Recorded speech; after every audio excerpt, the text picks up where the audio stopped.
Hoje eu vou deixar o Xandão falar mais do que eu. A justiça aprendeu. A justiça fez a sua lição de casa. Essa justiça eleitoral se preparou. Nós já sabemos como são os mecanismos. É sobre isso. Nesse trecho do voto dele, o ministro Alexandre de Moraes, agora há pouco, estava nos lembrando que o Bolsonaro escapou em 2018 porque o TSE, que trabalha com provas, foi pego de calça curta diante de uma nova forma, uma forma nociva, criminosa, enfatizo eu, de fazer campanha eleitoral com base em fake news e descrédito no processo democrático. Mas a reunião com os embaixadores sozinha já deu um conjunto probatório forte o suficiente para acabar com a farra. Desvio de finalidade, abuso de poder, uso indevido dos meios de comunicação, autopromoção, disseminação de mentiras. Tudo isso aconteceu ali na reunião com os embaixadores. O colegiado nem precisou considerar a minuta do golpe ou qualquer outro documento anterior ou posterior. E o ministro ainda fez questão de lembrar, como ele deixa claro no vídeo, que se o presidente está inelegível, não foi por falta de aviso. Salve galera, eu sou o Maurício Ricardo, inscreva-se, ative o sininho, deixe o like ou dislike e comente, seu comentário é muito importante.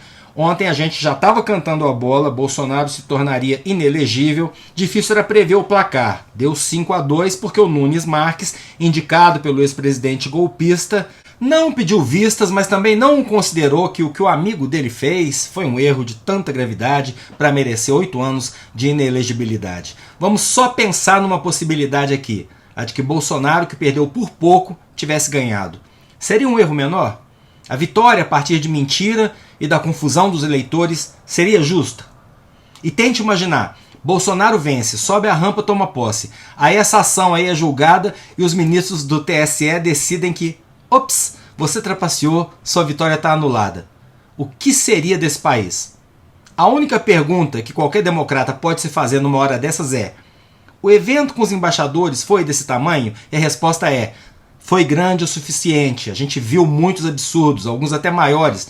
Eu até disse ontem, aquelas motociatas, por exemplo, eleitoreiras e pagas com nosso dinheiro, são um absurdo normalizado, até pior do que a reunião com os embaixadores.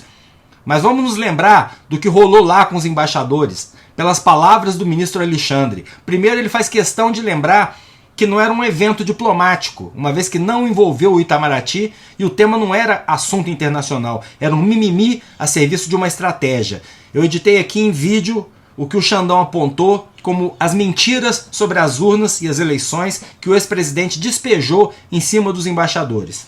Confira. Basta ler a transcrição da reunião para ver que nenhuma dessas funções relacionadas à condução da política externa foi realizada nessa reunião.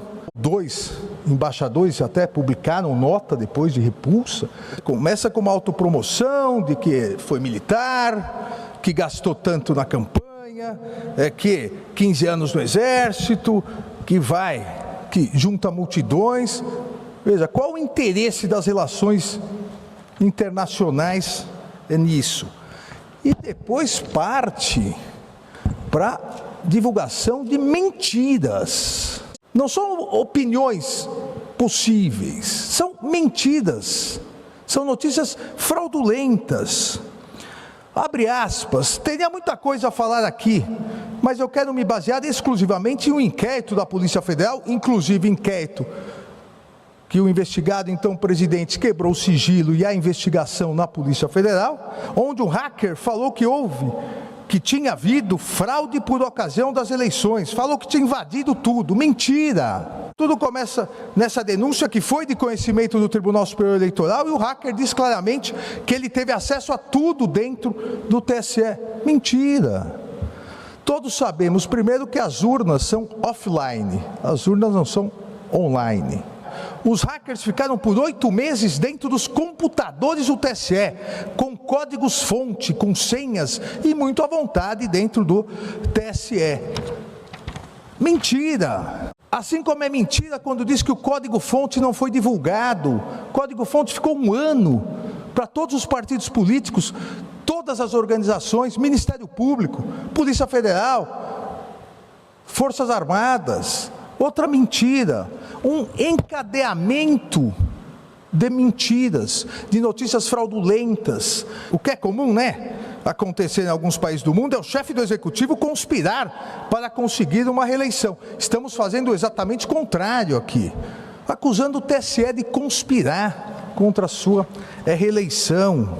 Tudo que eu falo aqui ou é conclusão da PF ou é diretamente informações prestadas pelo TSE. Mentira! Não é um sistema confiável porque ele é inauditável. É impossível fazer uma auditoria em eleições aqui no Brasil. Mentira! Né? Aí ele prossegue deixando claras as intenções por trás dessas fake news. Nós já sabemos quais são, mas é reconfortante saber que o TSE agora também sabe. Qual o objetivo? O objetivo era simplesmente, vamos dizer, desopilar. O presidente acordou nervoso um dia, quis desopilar o seu fígado, e aí vamos atacar. Quem vamos atacar? O Tribunal Superior Eleitoral.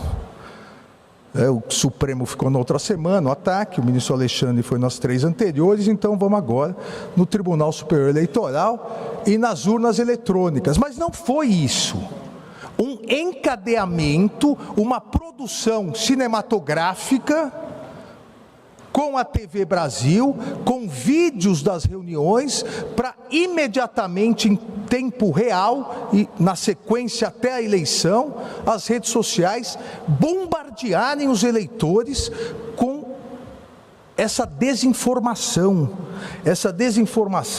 no sentido de angariar mais votos, angariar mais eleitores com esse discurso absolutamente mentiroso e radical.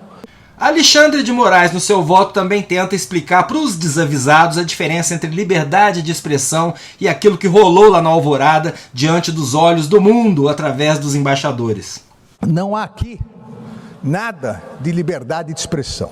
O presidente da República, ao mentirosamente dizer que há fraudes nas eleições, inclusive na que ele ganhou, e aí, ao ser indagado, diz, mas eu ganharia no primeiro turno, e ao ser oficiado pelo então presidente do Tribunal Superior Eleitoral, o ministro Luiz Roberto Barroso, para apresentar provas sobre a fraude, obviamente não as apresentou porque elas não existem.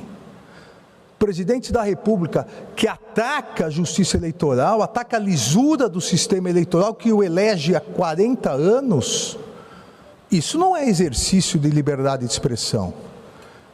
Isso é conduta vedada. E ao fazer isso, utilizando-se do cargo de presidente da República, do dinheiro público, da estrutura do Palácio da Alvorada, da TV pública, é abuso de poder. E ao preparar tudo isso para imediatamente bombardear o eleitorado via redes sociais, uso indevido dos meios de comunicação. Tudo absolutamente interligado. Bom, em seguida, para quem ainda tem dúvida da gravidade do evento, eu vou mostrar aqui o trecho em que o presidente do TSE diz uma coisa que eu repito muito aqui: há método. E é uma tendência dos populistas ao redor do planeta, uma ameaça à democracia. Esse modus operandi, essa forma de atuação, não só realizada no Brasil por extremistas, mas no mundo, esse uso indevido dos meios de comunicação, ele já foi e é estudado. Aí ele vai citar aqui o livro da jornalista Patrícia Campos Mello, A Máquina do Ódio, e vai ler um trecho do livro Engenheiros do Caos, do italiano Giuliano da Empoli, não confundir com A Máquina do Caos, do Max Fischer, que é um ótimo livro que eu vivo indicando aqui, para dizer que sim, existem estudos sobre o que está acontecendo no planeta. Por trás da aparente absurdo das fake news e das teorias da conspiração, oculta-se uma lógica bastante sólida. Do ponto de vista dos líderes populistas, as verdades alternativas não são simples instrumento de propaganda. Contrariamente às informações verdadeiras, elas constituem um formidável vetor de coesão. De coesão de quem? Do seu eleitorado, do eleitorado que aquele líder populista, extremista pretende conquistar. Tudo isso está patente, tudo isso está claro na reunião no Palácio da Alvorada. Não há necessidade de analisar fatos anteriores ou fatos posteriores. Há necessidade de se analisar a reunião. E é isso, achei importante ele lembrar que essa construção de narrativa, me desculpe o clichê, vai além de um mero plano golpista. Ele é parte da manutenção de uma base coesa, unida, através da mentira e de discurso de ódio. Esse é o problema maior. Foi sobre isso que eu falei essa semana, anteontem, se não me engano, quando lembrei que Bolsonaro inelegível ou mesmo preso não significa a morte do extremismo baseado em mentiras contadas em mídias digitais. Realmente, falando sério, mais do que comemorar a inelegibilidade do mito, eu comemoro o embasamento da decisão, porque demonstra um grau de maturidade necessária para o processo democrático nos dias de hoje. Só que a preocupação permanece, não foi uma decisão unânime. 2 membros daquele colegiado de 7 votaram a favor do Bolsonaro por pura afinidade com o ex-presidente golpista, afinidade ideológica ou pessoal, sei lá. O próximo presidente do TSE, pela regra do rodízio, será ninguém menos que Nunes Marques, um dos votos que o Bolsonaro teve hoje a seu favor. Ele mesmo, Bolsonaro, fez questão de nos lembrar disso recentemente num discurso. Então, da mesma forma que a inelegibilidade da chapa foi parcial, Braga Neto, por não ter ligação com a reunião, está elegível, a nossa vitória hoje, nossa no sentido de vitória da democracia, também é parcial, porque o futuro continua incerto nesse mundo que está todo incerto. Mas hoje não vamos pensar nisso. Sextou. Bolsonaro oficialmente inelegível. O próximo passo? Cadeia? É assunto para outro vídeo. Eu sou o Maurício Ricardo, inscreva-se nesse canal, ative as notificações, deixe o seu like ou o seu dislike, seu comentário que é sempre muito importante. Hoje demos mais um passo. Lute pela democracia.